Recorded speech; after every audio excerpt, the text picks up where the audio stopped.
high inflation in the country. $4 billion to implement emergency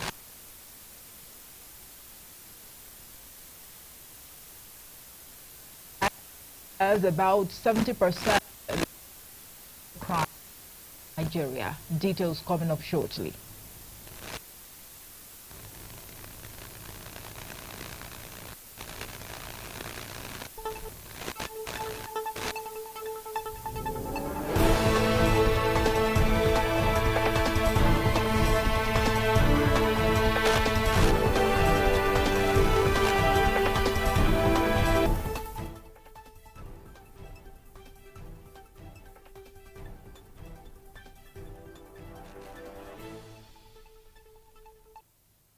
Right, welcome back. I am Omar. Olusegun Obasanjo has restated that dialogue in form of violence would help resolve various conflicts in Africa. Obasanjo's symposium was the theme: opportunities for peace, roles of the youth in conflict prevention. The culture of peace and security in the youth must be intensified to spur them to be the vanguard of promoting peace rather than being used to perpetrate violence on the continent. Together by the Center for Human Security and Dialogue in collaboration with the Institute for African Culture. Olusegun Obasanjo President was part of activities lined up for the 87th birthday of the former president, which is billed for today. Obasanjo explained that instead of pushing forward the narratives of hatred, negative attitude that brew conflict and then violence, it was important to embrace love and tolerance and see peace as not negotiable for economic growth and prosperity. Meanwhile, former President Olusegun Obasanjo has advised that Nigeria approach the government of Zimbabwe for a solution to the current all-time high inflation in the country. His comments are against the backdrop of recent events where Nigerians are grappling with pockets of protest breaking out across the country as citizens prices of foodstuffs. Obasanjo, who spoke at a youth leadership Zimbabwe, was recently problem and came out of it. The southern African country would have a useful advice for Nigeria. It would be recorded that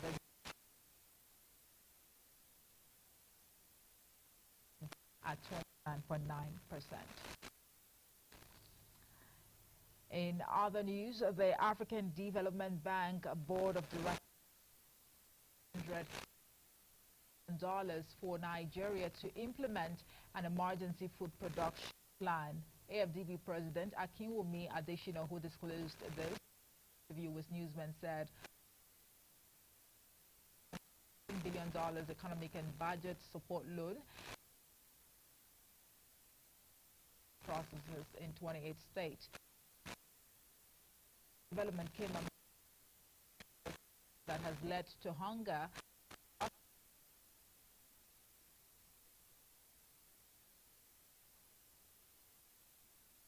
in the state.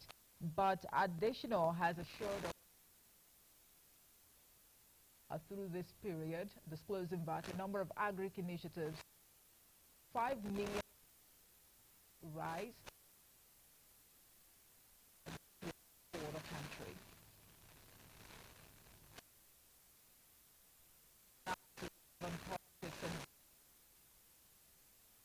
Governor of the Central Bank of Nigeria,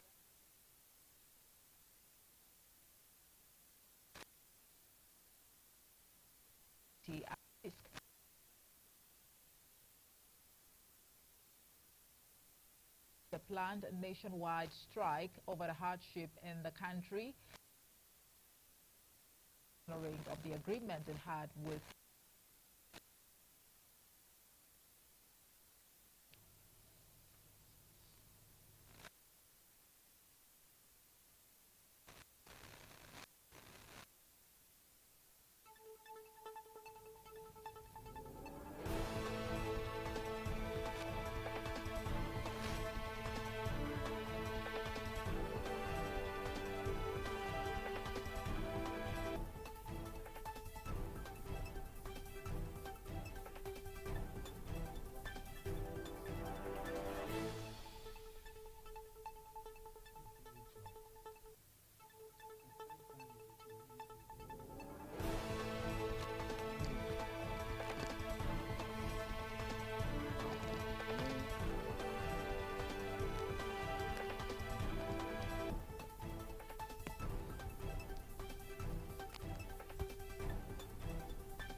Said that the conflict and natural disasters have put countries' financial stability at risk. Cardoso gave the warning in Abuja at the joint World Bank IMF WAFM regional training on medium-term debt management strategy in Abuja yesterday.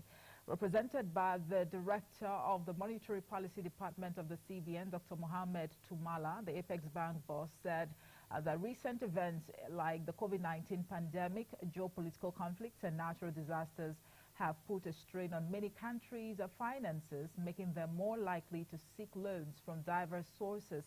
He, however, stressed that these non-traditional lenders might come with stricter repayment terms and potentially higher risks compared to Paris Club loans. He went on to argue that the way countries manage debt owed to the Paris Club may not be as effective for this new set of lenders. And now to other matters where the Economic and Financial Crimes Commission, EFCC, has indicted banks as being linked to about 70% of the financial crimes in Nigeria. EFCC's chairman, Ola Olukayode, disclosed this while speaking in Abuja at the 2023 annual retreat and general meeting of the Association of Chief Audit Executives of Banks in Nigeria. He pointed out that the banking sector was increasingly becoming a cesspool of fraudulent activities, and this had been raising considerable challenges and concerns to the Commission. Olukayode, who was represented by the Director, Internal Audit, EFCC, Idowu Akmejoye, said there was a need for concerted effort by relevant authorities and professionals, especially audit executives, to prevent and tackle issues of fraudulent practices in the sector. And now let's move on to other matters where the Nigeria Labour Congress NLC has told President Bola Tinubu that members of the union are not interested in any political position, including his office. The president, during the inauguration of the Lagos Red Line project last week Thursday, threw a jab at the labor unions, telling them to stop their protest and maintain peace as they are not the only voice for Nigerians. He told the labor unions to wait for 2027 if they want to participate in the electoral process. But responding in a statement on Friday, the NLC president, Joe Ajaero, said they are not interested in Tinubu's position, but are demanding that he implement all the agreement the labor unions reached with the federal government following the removal of Ajaero said the NLC found the remarks of the president, particularly those concerning the role of labor in governance, to be profoundly at variance with the struggles faced by ordinary Nigerians under existing policies. Meanwhile, the Labour Congress has insisted that the only thing that would stop the planned nationwide strike over the hardship in the country was the federal government's honoring of the agreement it had with Labour. This was contained in a letter written to the government, wherein the NLC dismissed claims by the federal government that it had fulfilled 80% of the October 2nd, 2023 agreement with organized labor. Well, NLC in the letter dated February 29, 2024, asked the government to come out clean on any part of the agreement it fully fulfilled, warning that resorting to propaganda and disinformation was heightening restiveness among the citizens. Now, let's discuss this and, of course, related matters with, those that should know. I have the head of information and public affairs at NLC joining us live via telephone this afternoon to discuss how justified are threats by the NLC to embark on strike. We know, of course, that so much has been going on with a lot to take in as far as the NLC, that is the Nigeria Labour Congress, is concerned. And then a number of Nigerians actually think that they've lost, the NLC itself has actually lost its steam. But joining us now is Benson Upa. Good afternoon to you. Thank you so much for joining us, sir. Hello there. Can you hear me? Yeah, I can hear you. All right. Thank you very much. All right. Before we delve into the truckload of issues between the NLC and the federal government, one would begin to wonder what exactly made the NLC, make a U-turn on, the two-day nationwide protest.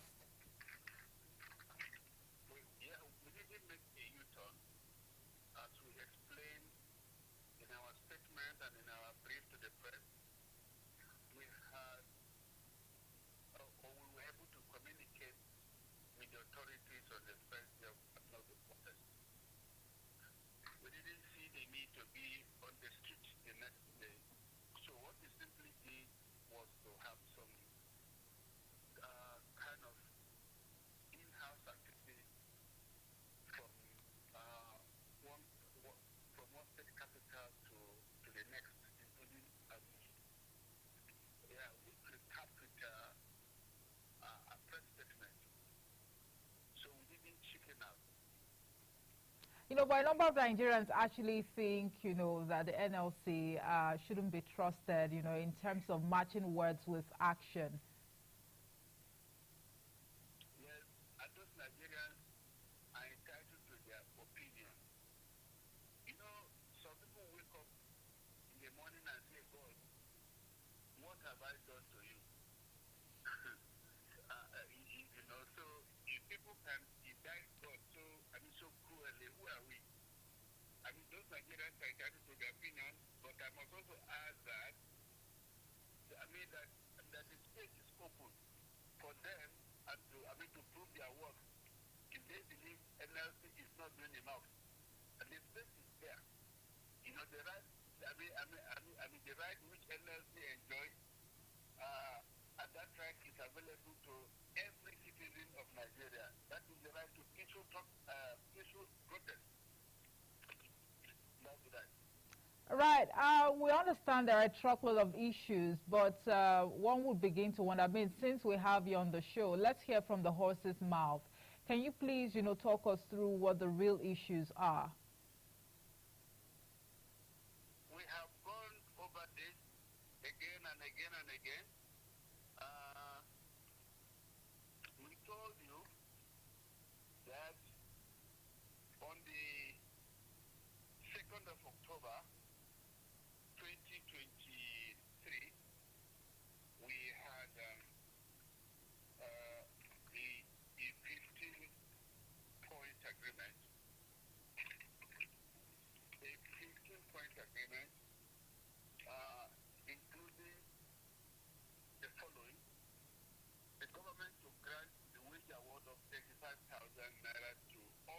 government workers beginning from the month of September, pending when a new minimum wage is expected to have been signed into law. The government didn't obey that. I think it took only 1 month in some instances and then stopped. The second item on that MOU was that the minimum wage committee shall be inaugurated within 1 month from the date of this agreement, meaning that the minimum wage committee ought to have been inaugurated in November. But that never happened. The minimum wage committee was inaugurated this year, early February or so, sometime February. And the third item, federal government to suspend collection of value-added tax on diesel for 6 months, beginning from October. As I speak with you, the price of diesel per liter is between 1,250 and 1,300 as those who use diesel. Government didn't suspend the collection of VAT. The fourth item is a triple-digit one. Federal government accepts to vote 100 billion naira for the provision of high-capacity CNG buses. The government may have voted that money, but we didn't see the buses. Have you seen anyone? No, but I mean, this. Hold on a minute, Mr. Benson. According to the federal government, you know, the transition to the use of CNG buses would actually commence this month of March. So March has just started.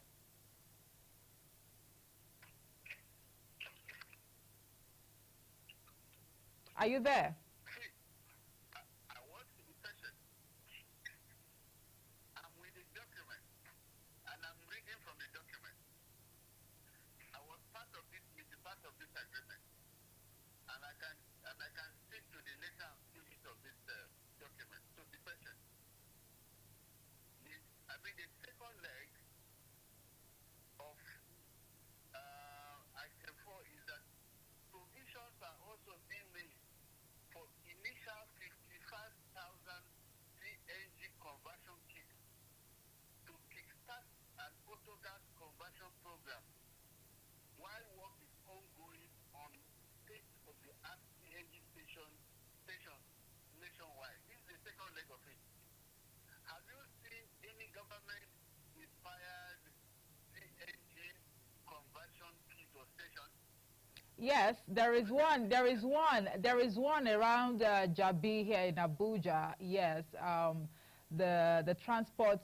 It's actually a transport institute. They have a conversion point there. A transport institute. Yes, please. Around. Yes, you can go there and find out around Jabi Dakibu in Abuja. Let me read this thing for you too. Let me read it again.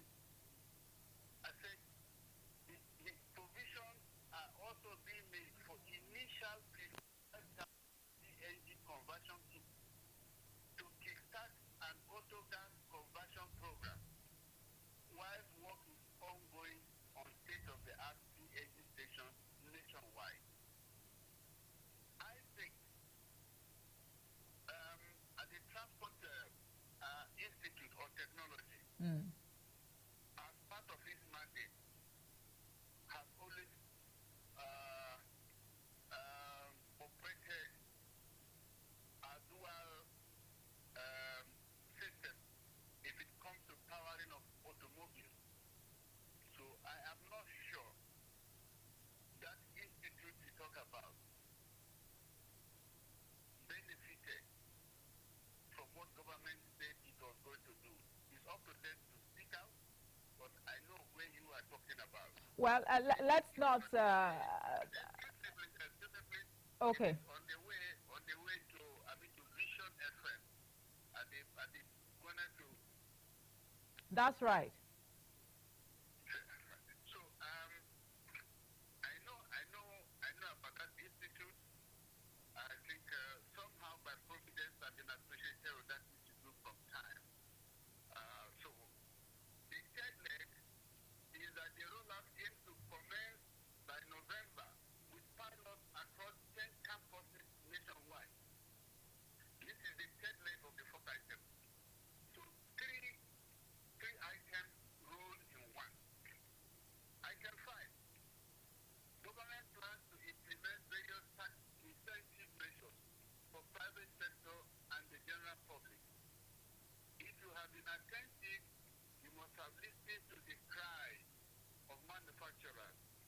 of Manufacturers Association and NECA. That's right. Tax, tax have been killing them.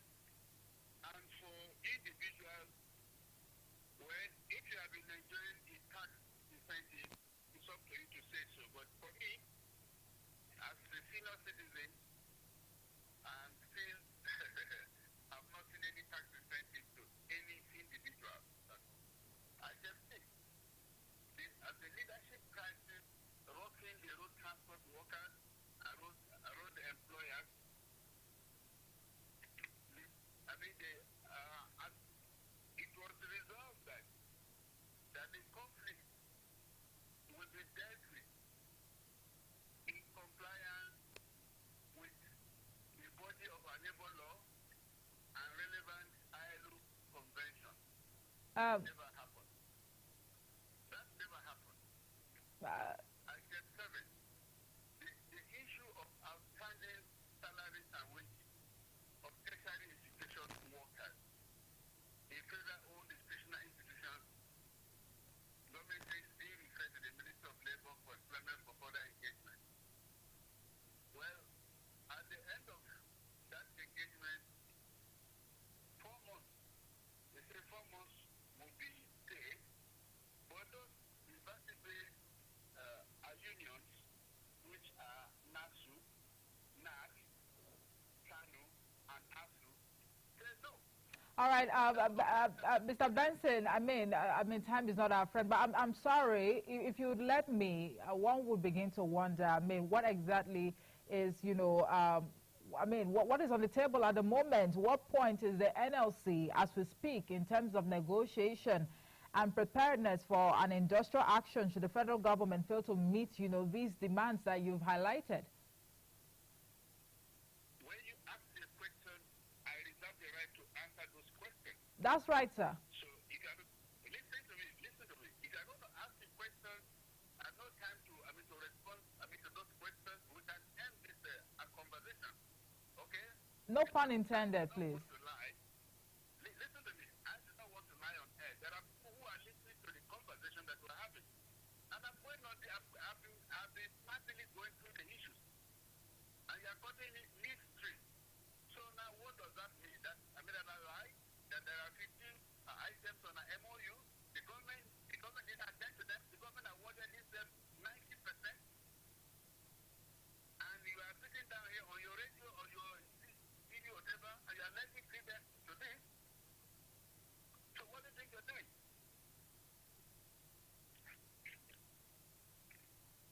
Please go ahead, sir. If you're not going to let me... No, please. If you're not going to let me do this, let us cut it. Okay? No, please go ahead. Fine. I just told you there is a notice of price issued by this university-based union because of the inconclusive manner the government gets to this issue. Inconclusive and unfair manner. The federal government, that is ICB, commits to pay 25,000 naira per month for 3 months, starting from October, to 15 million households, including vulnerable pensioners. The government is just saying that that they're going to pass.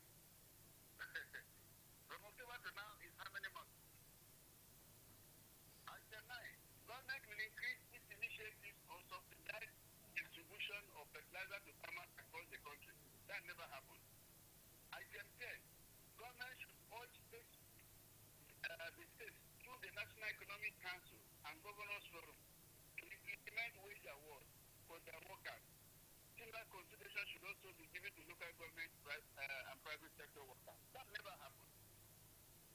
Only 1 or 2 states, but they paid what they wanted, 10,000 in 1 or 2 instances for 1 or 2 months, and that ended it. Item 11. The government commits to the provision of funds as announced by the President on the 1st of August broadcast to the nation for micro and small-scale enterprises, and the beneficiary should commit to the principle of decent jobs. I want to tell you that it is not only the MSMEs that are now down due to the fact that such incentives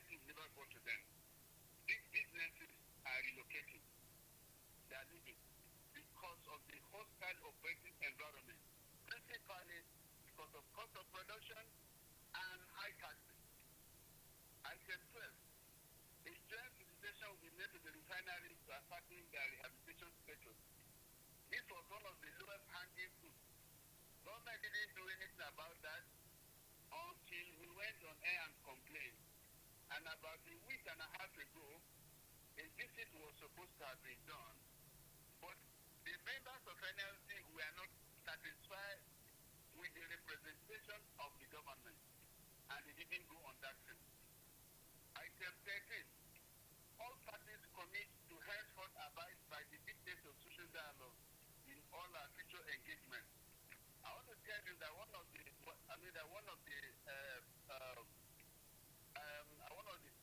fundamental principles of that social dialogue is honest conversation, the right to peaceful protest, and all of that. But government never feels happy about it. You listen to Mr. President in Lagos. Right. Who was indicting Lagos for peacefully protesting, not even going on strike. He missed the point. And meanwhile, the Nigerian citizens have not been happy with Labour for not going on strike. So we're taking blows from both sides. Well, Nigerian citizens have not been happy with Labour, according to you. But at some point, when Labour announces, Listen to me. I want to note your questions because I'm coming to the end of my own whatever. So,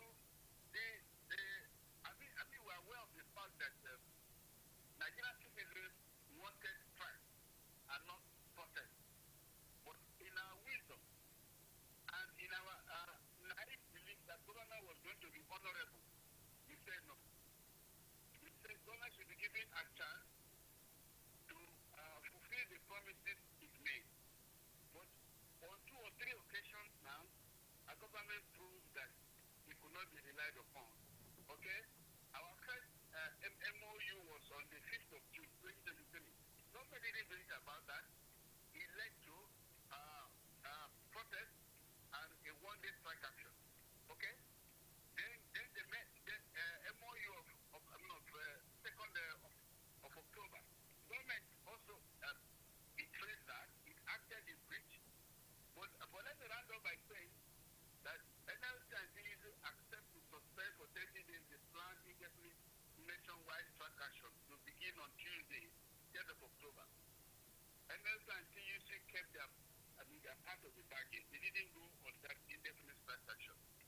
Finally, the last time came in, this MOU to be filed with relevant court of competent jurisdiction within 1 week as consent judgment by the federal government. He never did so. But nonetheless, rest assured that it remains a binding document. I rest my case. You may ask your question. Mr. Benson, thank you so much for extensively highlighting, the points you have on, the draft, copy of agreement that you have right there. I mean, one can, obviously understand where your concerns are coming from. However, you also made reference to the comments made by the president last week, Thursday, when he went to Lagos State to, commission or launch the, the red line over there, where he threw a jab at, the NLC. Well, maybe the NLC really didn't, receive that, those comments, in good light of faith. But doesn't that just amplify the fears and concerns, or distrust, if you like, the Nigerians have concerning the NLC? Because also, in your words, this is not the first time that NLC has threatened to embark on strike or to protest or press some demands, and just along the line, you suspend the whole, action. The recent one that happened, you said, well, the result you actually wanted to achieve in 2 days, we were able to achieve that in a day, and for that reason, you suspended the protest. And you also gave room for the federal government, to think about, the issues on the table, and also, come up with ways to implement it. But this is not the first time, Benson Opa. What does that tell you? Isn't it obvious that embarking on strike or protest, perhaps does not have a bite on the government when it comes to pressing home demands? Did I hear you say that embarking on protest or strike, that on, on the government? I asked you that question because because Yes, I want to ask, I'm responding. yes, sir. Let me tell you this. But for organized labor, Mm. you probably would have been a refugee somewhere outside this country. But for organized labor, you would have been paying 2,500 naira for a liter of fuel. But for organized labor, probably where you are sitting now would have been sold to whoever. You understand? So I want I want us Nigerians, when we are criticizing, that we should be as fair as possible. Absolutely. Labor has done this bit and faithfully and in a very concerned and patriotic manner. And let me tell you, the right that is available to labor, to protest, that right is also available to you.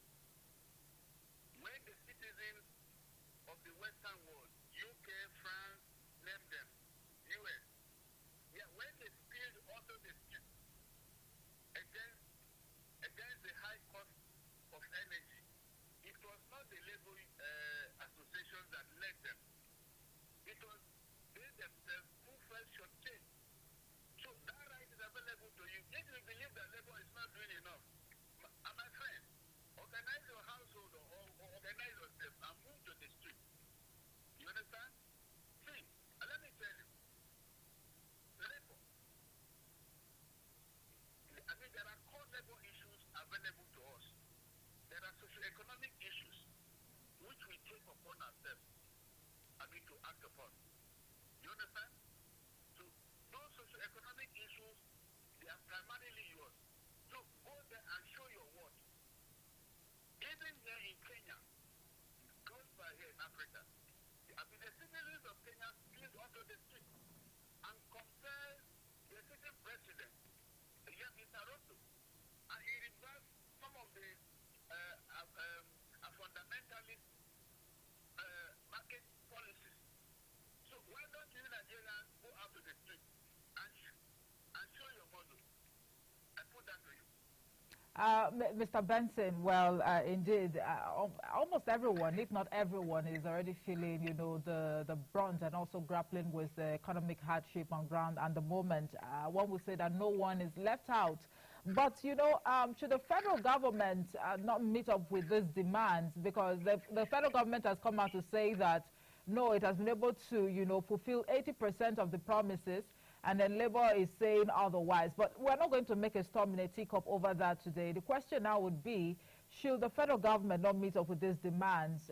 Do you think it would be justified to embark on strike, to down tool, or to, come up with some sort of, industrial action, especially taking a look at, the hardship on ground? Wait, let me tell you this.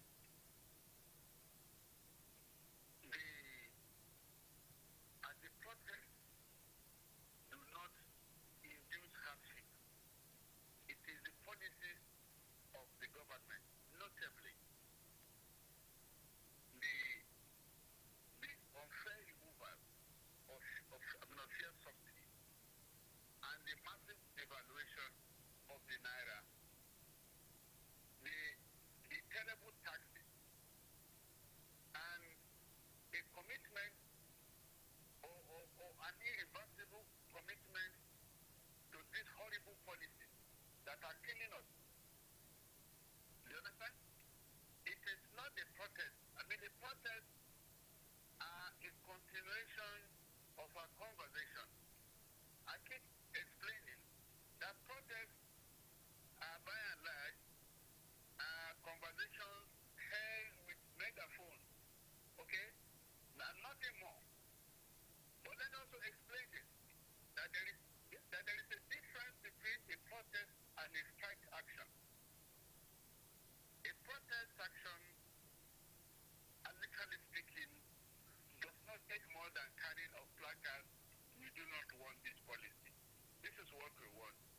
people march peacefully to deliver a letter and return to their base. That is a protest action. A strike action, on the other hand, involves withdrawal of services, downing of tools. Okay? Mr. President aired a fact where he did say in Lagos that organized labor embarked on 4 strikes against his administration in 9 months. That was a misrepresentation of fact, because we have not done 4 strikes in the life of this administration. Do you understand? What we have been largely have been protests. Now, directly to your question, we have stated clearly that if at the end of our new ultimatum, government fails to do anything tangible or reasonable, we'll put heads together and decide on the next line of action. Who knows, it could be the big one this time, that is an indefinite strike action. Okay. We have the capacity, we have the will. Let me tell you, listen, we have the capacity, we have the will, we have the resolve. No one should underestimate our resolve to embark on an indefinite strike action. We've done it before in this country, and we can do it again. All right. Is it true that the NLC and TUC are, are fighting at the moment or having some sort of misunderstanding? It is not true. We do not have any misunderstanding, let alone fighting. Fighting over what? That is a misrepresentation entirely. Okay. NLC chose to embark on a peaceful protest. It did it successfully, didn't it, across the 36 states of the Federation and FCT, unmistakably so. We do not have any grasp with TUC. TUC is a separate entity. It's a different labor center. It has its rights, its obligations, duties, and privileges. And it has every right to take the decisions that it wants. We cannot sit in judgment over TUC and vice versa. All right. When it is convenient for us to work together, work together. When it is not, we go alone. We go it alone. Okay. Thank you very much. I think, your submission there would be a great takeaway from the conversation. Benson Upa is the Head of Information and Public Affairs at NLC. Thank you so much for talking to us today on News Analysis. It's my pleasure. All right. All right. Well, apparently, News Analysis today was overstretched, and that's because of how heated the conversation, got right here in the studios. But I'm afraid that is just going to be about the size of the package for today on News Analysis. Thank you so much for watching. Don't forget to drop your comments on, the comment section. We'd like to, also analyze your viewpoint as far as this particular subject matter is concerned. I am more of a piece of summary. I'll be back at the top of the hour with the news update. Good afternoon.